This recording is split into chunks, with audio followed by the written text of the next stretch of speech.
Dealt with his wife, Napoleon was then approached by a very influential politician who said he had an idea. He wanted to stage a coup against the deeply unpopular government and needed the extremely popular Napoleon's help. And Napoleon thought that was just the darn tootinest idea. The plan was to trap the government and convince them to voluntarily give up their power. And here's how they did it. Hey guys, oh my gosh, quick! There's a dangerous Jacobin plot to overthrow you, which we definitely aren't just making up. Better get inside this cage so we can protect you. Okay. Gentlemen, we got him.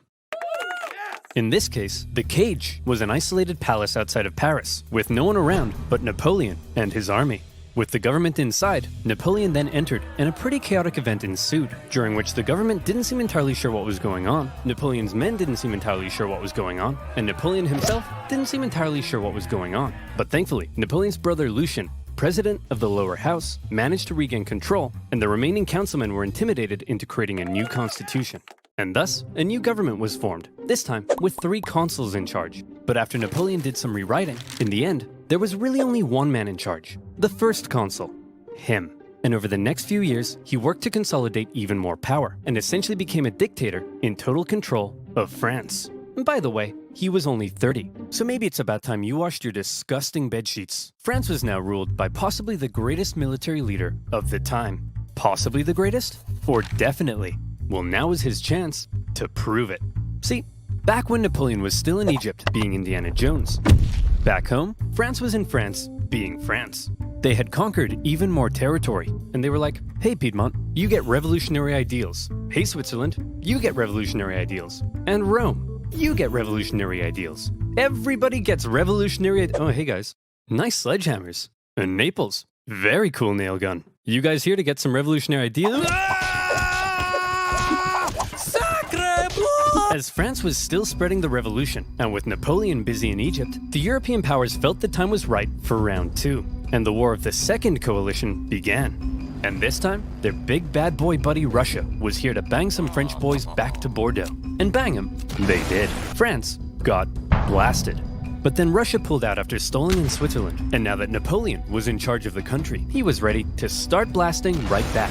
He took command of the Army of the Reserve, and he brought the fight to the Austrians. Now, there are many traits that made Napoleon a great military leader. I already mentioned one of them, how he was one of the boys and commanded the total loyalty of his men. But now we see a second reason, the element of surprise. In 1800, Napoleon moved to Geneva, and it looked like he was probably going to take on the Austrian forces in Germany. There's no way he'd be crazy enough to move his entire army south through the Alps as a surprise attack on the Austrians besieging Genoa. Oh, Napoleon's moving his entire army south through the Alps as a surprise attack on the Austrians besieging Genoa. Napoleon's crossing of the Alps is legendary, and you may have seen one of the most famous paintings of the general, popping a sick wheelie on his majestic stallion surrounded by dangerous mountain terrain. Of course, in real life, he made the crossing on a depressed mule. But that's not as cool. When he emerged in Italy, the Austrians expected him to come break their siege, but Napoleon went for their supply line near Milan, forcing the Austrians to meet Napoleon head-on at the famous Battle of Marengo. The Austrians initially clobbered the outnumbered French, and they were like, hooray! We won. But then a few hours later, Napoleon showed up again with an even bigger army, and he clobbered them right back. Holy cow, this tiny little fun-sized French guy is running rings around us. Hey! I'm average height for the time, you jerk! Then, after General Moreau's victory at Hohenlinden, Vienna was exposed, and the Austrians again sued for peace. Just like the war of the First Coalition, the Second Coalition ended in another French victory. But in many ways, they both felt more like Napoleon victories.